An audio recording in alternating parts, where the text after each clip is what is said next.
C'est l'histoire d'une femme qui fait un arrêt cardiaque à la suite d'un accident de voiture et qui va se retrouver au tribunal céleste face à Dieu. Elle verra aussi le paradis et des personnes de sa famille qui sont défuntes. Si tu ne crois pas en l'existence d'une vie après la mort, cette vidéo est faite pour toi. Chantal a 39 ans. Un jour, elle est heurtée violemment par une voiture. Son cœur s'arrête. On essaie de la réanimer, mais pendant ce temps, elle vit l'expérience la plus incroyable de sa vie. Jésus est présent au milieu d'une foule d'êtres célestes, et là, elle va vivre son jugement particulier. Juste après, elle se retrouve au paradis, où elle aura la grâce de voir sa mère défunte. Par la suite, elle revient à la vie sans aucune séquelle neurologique, à l'étonnement des médecins. Oui, c'est le témoignage incroyable mais vrai de Chantal Morello, la miraculée. Waouh, encore un superbe témoignage. Oui, tout à fait. Mais attendez, avant d'aller plus loin, abonne-toi maintenant à la chaîne. Si c'est pas déjà fait, t'as juste à cliquer parce qu'il y a d'autres témoignages qui arrivent. On se retrouve juste après, c'est parti pour le témoignage. Bonjour, je m'appelle Chantal, j'étais secrétaire médicale et j'ai vécu une expérience de mort imminente en 1998. Passage extrêmement fort dans ma vie qui a changé beaucoup de choses. Chantal, vous étiez sur le bord de la route avec votre nièce de 4 ans lorsque soudain un véhicule vous percute de plein fouet. Votre nièce est indemne, mais vous mourrez sur le coup. Racontez-nous. On était à pied le long de la route. Et là, j'étais en train juste de dire à ma nièce, on va changer de côté, on va changer de trottoir. Il faut jamais se mettre sur un trottoir avec les voitures derrière dans le dos. Elle avait 4 ans. C'est à ce moment-là où j'étais en train de lui dire que la voiture m'a foncé dessus, en fait. Elle était face à moi, elle m'a foncé dessus.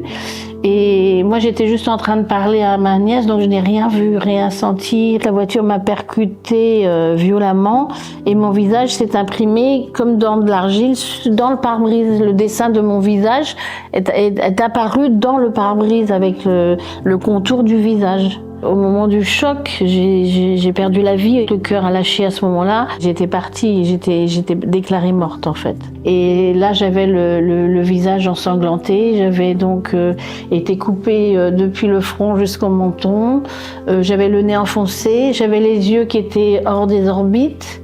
J'avais les lèvres ici qui étaient coupées et les dents éclatées, le menton qui était parti sur le côté, la mâchoire décalée et je saignais de l'oreille. Donc là, au niveau du visage, il y avait beaucoup de sang à s'écouler. La personne qui était dans la voiture, c'était une dame belge qui apparemment revenait du village d'à côté pour faire des courses. Elle aurait été aveuglée par le soleil et donc elle n'a pas vu où elle allait, donc elle a foncé sur moi en fait. Aussitôt après l'accident, votre âme quitte votre corps. Que se passe-t-il ensuite? Je suis partie dans un tunnel très très très noir. Je me suis retrouvée je n'ai rien vu de ce qui se passait de cet accident, je n'ai aucun souvenir.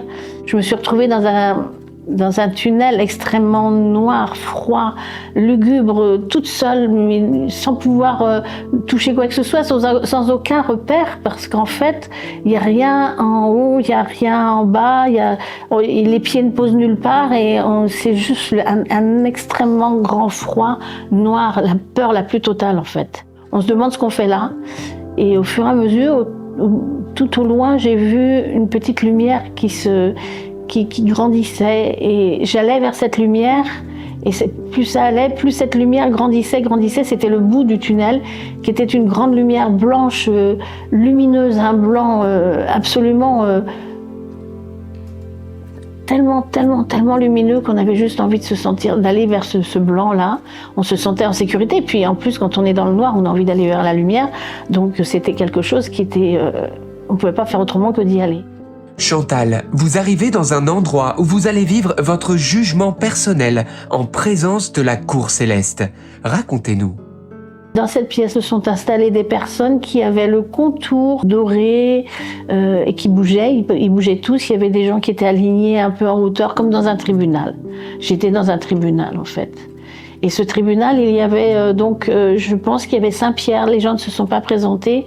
Je n'ai pas osé dire quoi que ce soit. J'étais terrifiée. Et en fait, j'ai eu Saint-Pierre, j'ai vu, je pense, Saint-Michel, Archange, et il y avait plusieurs saints qui étaient là. Et À côté de moi, il y avait mon ange.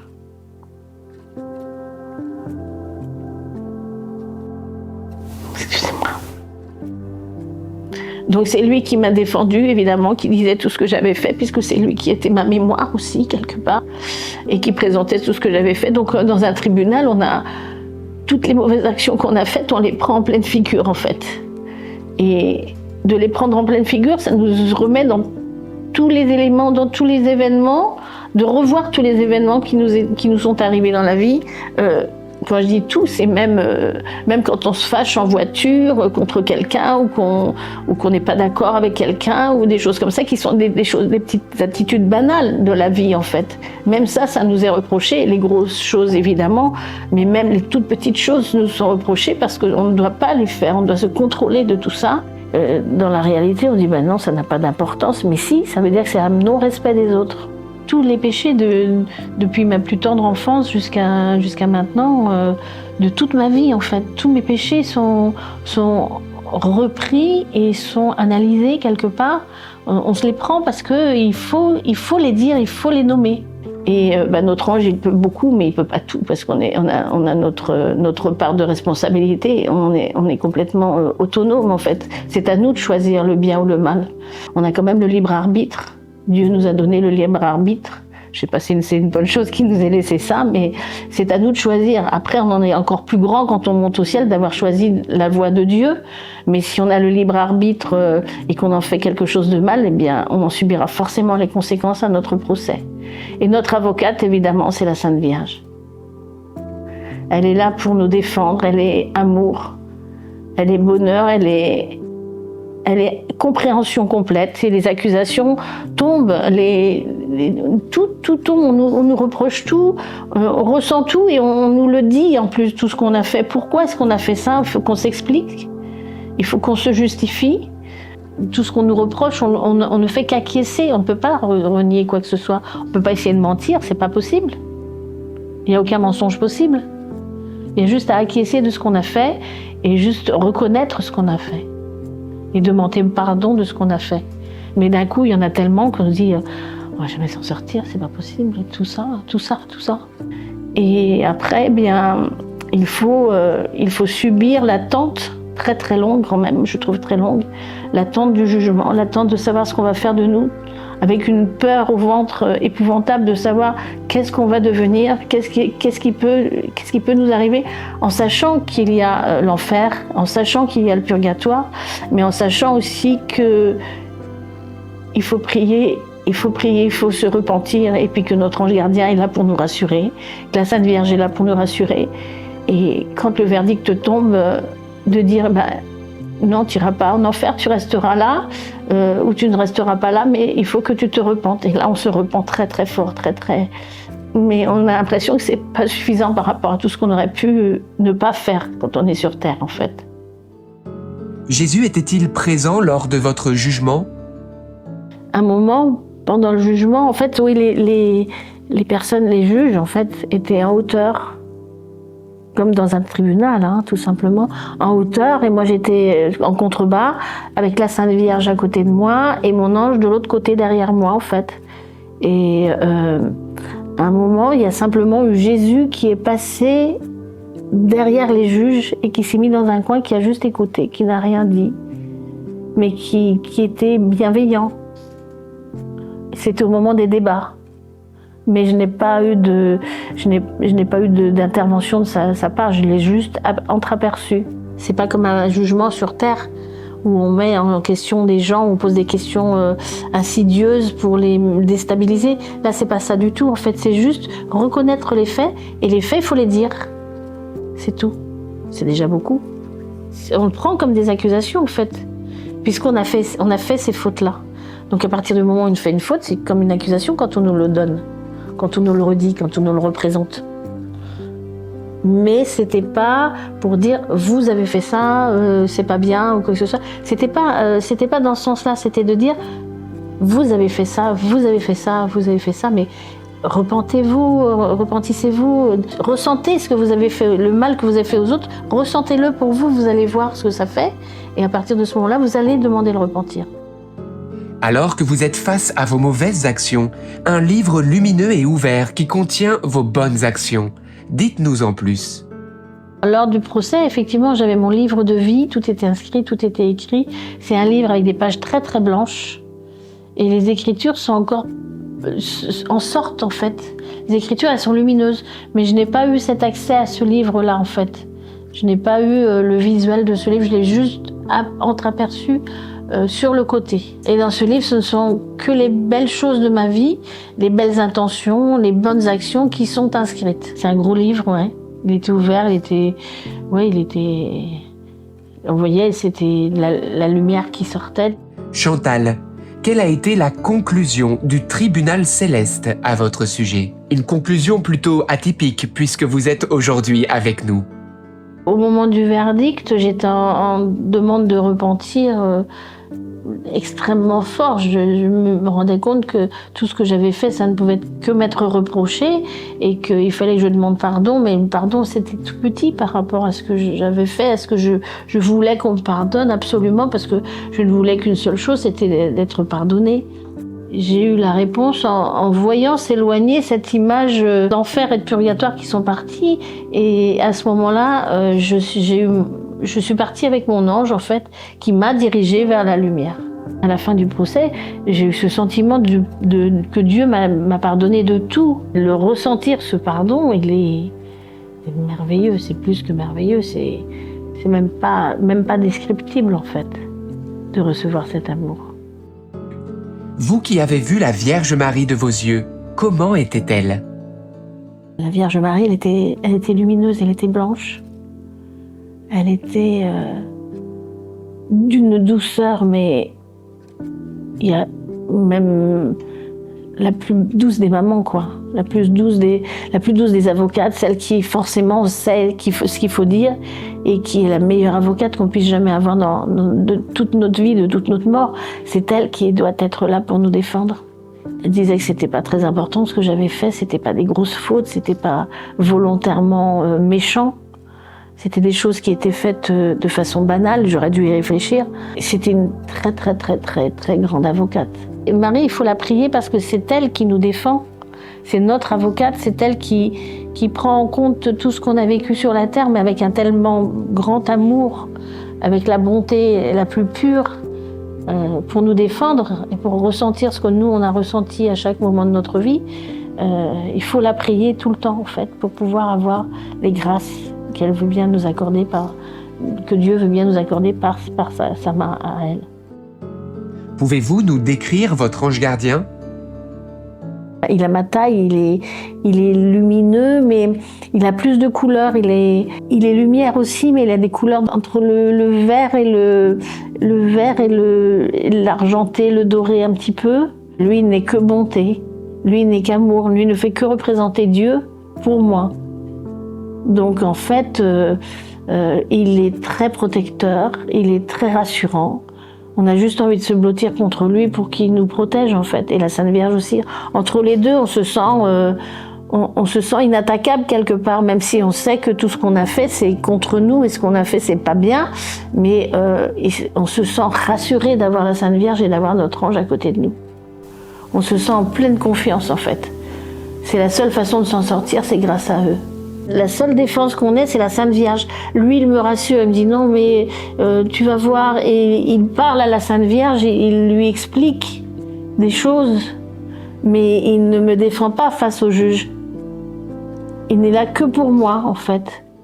Chantal, vous allez vous retrouver aux portes du paradis. Que voyez-vous? Que ressentez-vous? Et puis après cette scène-là, je me suis retrouvée à nouveau dans le bord du tunnel vers la lumière. Et quand je me suis approchée de cette lumière, c'était merveilleusement doux. C'est l'amour le plus pur qui en ressort de tous les êtres qui sont là. J'ai entendu la voix de Dieu parce que tant qu'on n'est pas accueilli définitivement au ciel, on ne peut pas voir Dieu. J'ai entendu la voix de Dieu. Tout le monde ne parle que par sentiment. On ne parle jamais avec la voix, avec la parole comme on le fait. C'est pas du tout les mêmes notions que sur Terre. Mais j'ai vécu ça comme un envahissement complet de l'amour. et du pardon et de l'acceptation de se dire que je pouvais aller au ciel. Et donc je voyais les gens qui m'avaient accueilli et qui étaient partis au ciel. J'ai vu une grande tablée, mais qui faisait je sais pas combien de mètres, peut-être même des kilomètres, tellement c'était long, il n'y avait pas de fin en fait. Et devant moi, c'était les gens qui étaient restés dans mon cœur, proches de moi, ou qui m'avaient ouvert des portes de la foi en fait, qui étaient là, ou des gens à qui je tenais particulièrement. J'ai vu ma grand-mère, j'ai vu ma maman, j'ai vu la dame de catéchisme que j'avais quand j'étais petite, l'institutrice de mon père, mais c'est elle qui m'a fait le catéchisme quand j'étais en âge d'apprendre le catéchisme jusqu'à la confirmation. C'est elle qui était avec moi et c'est elle qui m'a appris beaucoup de choses sur le catéchisme. J'avais toujours gardé une très bonne image d'elle en fait. Je me sentais très proche de cette personne. Et puis, au moment de voir tous ces gens, je savais que je ne pouvais pas franchir la porte le passage pour aller m'asseoir à la table, je n'en avais pas le droit. Comme s'il y avait une espèce de barrière infranchissable. Je ne pouvais pas franchir le pas et aller à la table avec les invités. Je n'avais pas ce droit-là. Et les invités, eux, par contre, venaient vers moi et me tendaient les bras. Ils étaient tous ensemble, soit ils chantaient, soit ils riaient, c'était le bonheur parfait, un amour parfait, un amour ressenti parfait. C'était dans une luminosité, tout était blanc, lumineux en fait, une douceur de vivre, on n'a juste pas envie de partir, on a juste envie de rester et de partager tous ensemble la même chose et de pouvoir le transmettre, de dire mais j'ai vu ça, venez voir, venez. Vous avez littéralement vu le trône de Dieu, mais avez-vous vu Dieu lui-même ? J'ai aperçu un trône, effectivement, c'est une lumière qui descend en vous en fait. Et c'est un sentiment de dire, on sait que c'est Dieu qui nous parle, on n'a aucun doute là-dessus, c'est très fort comme sentiment, c'est l'amour le plus pur, la bonté, la miséricorde divine, tout ce qui est de plus parfait, c'est Dieu en fait. Et on sait que c'est lui qui nous parle, on sait que c'est lui qui nous donne les ordres, mais on n'a pas le droit de le voir tant qu'on n'est pas monté au ciel. On n'a aucun droit de le voir, c'est lui qui décide. Et en attendant, j'ai eu le droit d'avoir l'amour, me rendre compte de ce que c'était que l'amour, de recevoir cet amour. Il y a une telle plénitude d'amour, c'est tellement envahissant que c'est trop court, c'est beaucoup trop court. Chantal, qu'est-ce qui vous a le plus touché au ciel ? Les gens qui m'attendaient avec autant d'amour, je ne pensais pas susciter autant d'amour. Je ne savais pas que j'étais aimée à ce point, et de Dieu, et des gens qui m'attendaient, en fait, et de l'amour parfait. Vous allez être renvoyé sur Terre et votre âme réintègre littéralement votre corps sur la table d'opération. Racontez-nous. J'ai entendu qu'il fallait que je redescende. Juste au moment où je devais redescendre et que Dieu m'a dit que je ne ferais plus partie, je ne pouvais pas rentrer maintenant au ciel, c'était pas le moment pour moi parce que j'avais une mission sur terre et j'avais pas fini. Je me suis vue au-dessus de la table d'opération où on était en train de m'opérer.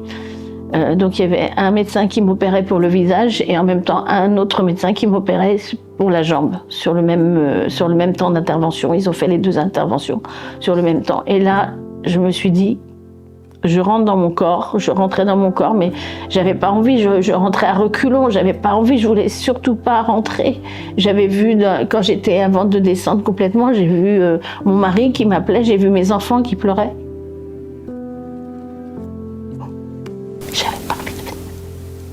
J'avais pas envie de revenir. Parce que je savais toutes les douleurs qui allaient arriver. Je voulais revenir pour mes enfants, je voulais revenir, mais je savais tout ce que j'allais souffrir. Et puis quand on est bien, on n'a pas envie de quitter un endroit où on est tellement bien en fait. Donc c'était un gros dilemme finalement, parce que mes enfants m'appelaient, je pouvais pas.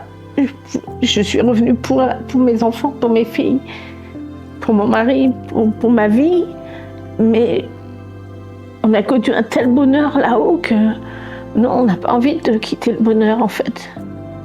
L'amour parfait, on n'a pas envie.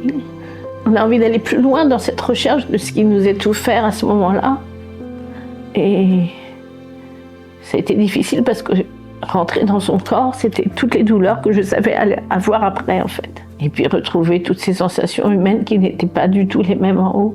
Il n'y avait plus cette souffrance, il n'y avait plus ces problèmes, c'était plus du tout la même façon de vivre, de voir, de ressentir. C'était juste le bonheur avec les gens qu'on aime, qu'on a perdus.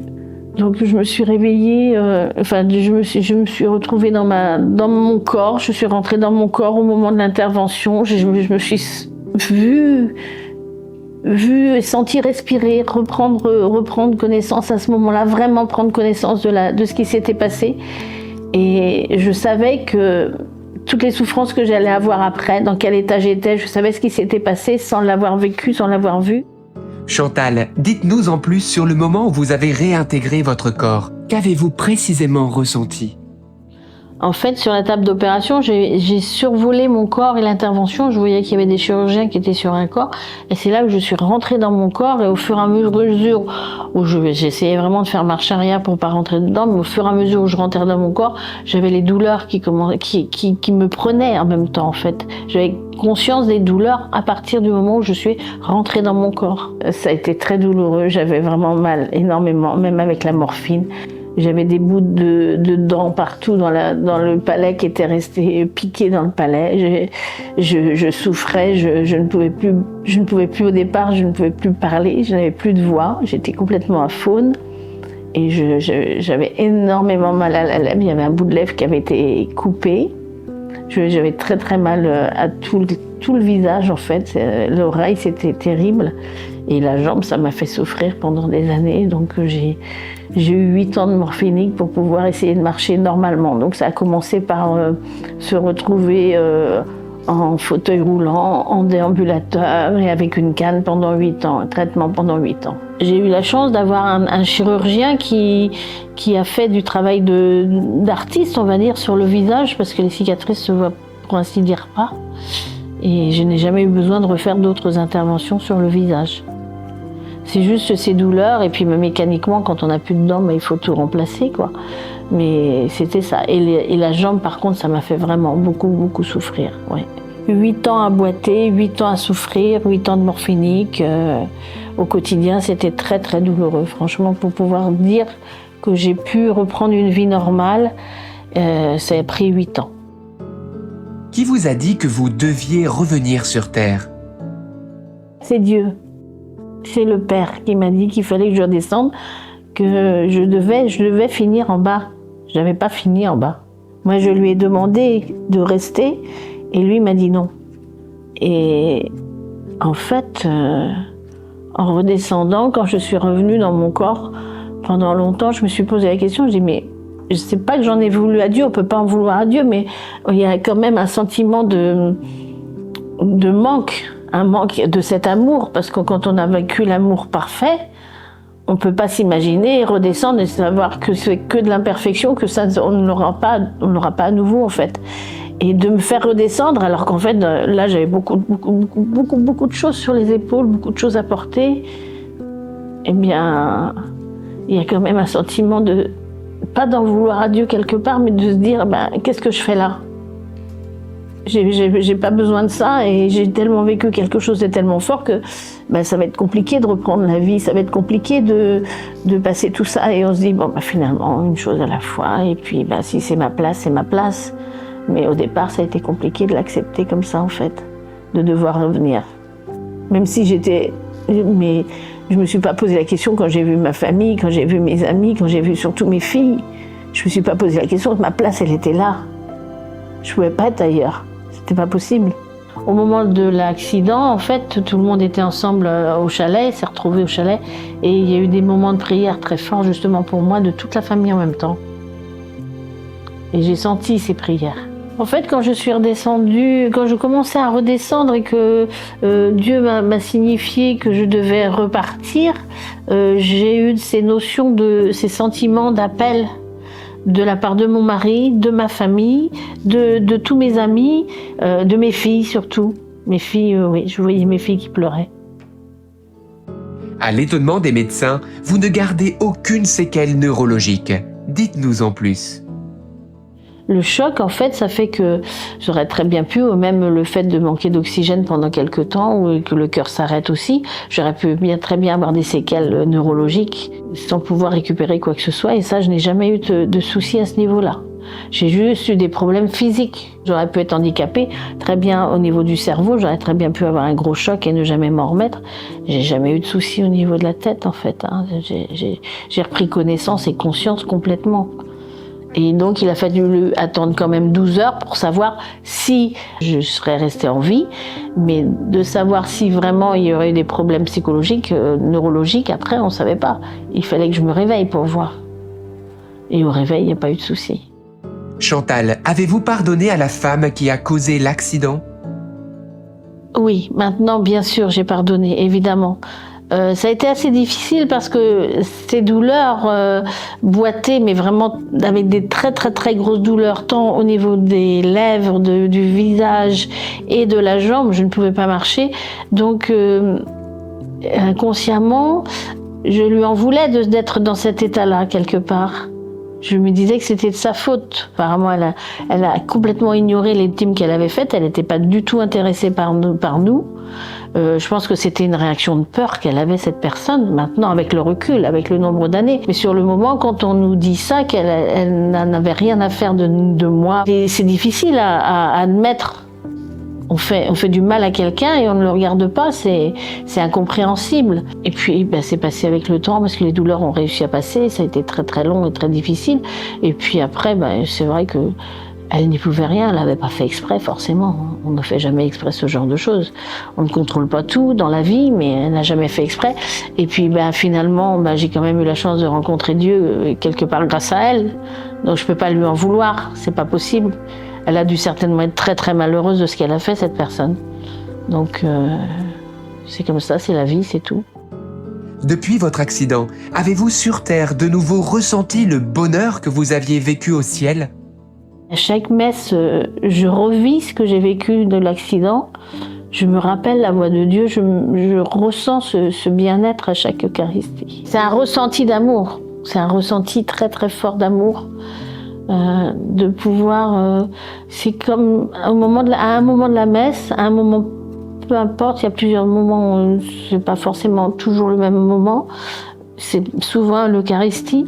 Je m'isole, je ne fais plus partie de l'assemblée, je suis seule avec ce sentiment de bien-être que j'ai ressenti au ciel en fait. Vous vous confessiez très peu avant votre expérience de mort imminente. Est-ce que les péchés que vous aviez confessés vous ont été reprochés lors de votre jugement? Bon, j'y allais peut-être une seule fois par an et encore pas tous les ans. Oui, c'est ça faisait très très longtemps que je n'avais pas été le faire. En fait, lors du procès, on reçoit en plein cœur la demande de regret des péchés qu'on n'a pas confessés. Mais les péchés que j'ai confessés n'étaient pas reprochés lors du procès. Ils étaient déjà pardonnés. Même les gros péchés, à partir du moment où on a le repentir et la demande de pardon et le prêtre qui nous a accordé ce pardon, c'est pardonné. Une fois qu'on a confessé ses péchés, qu'on a eu l'aval du prêtre lors de la confession, c'est acquis, le ciel en tient compte. Donc lors du procès, effectivement, on n'a plus ça à se soucier. On n'a que ceux qu'on n'a pas voulu confesser ou qu'on a oublié de confesser.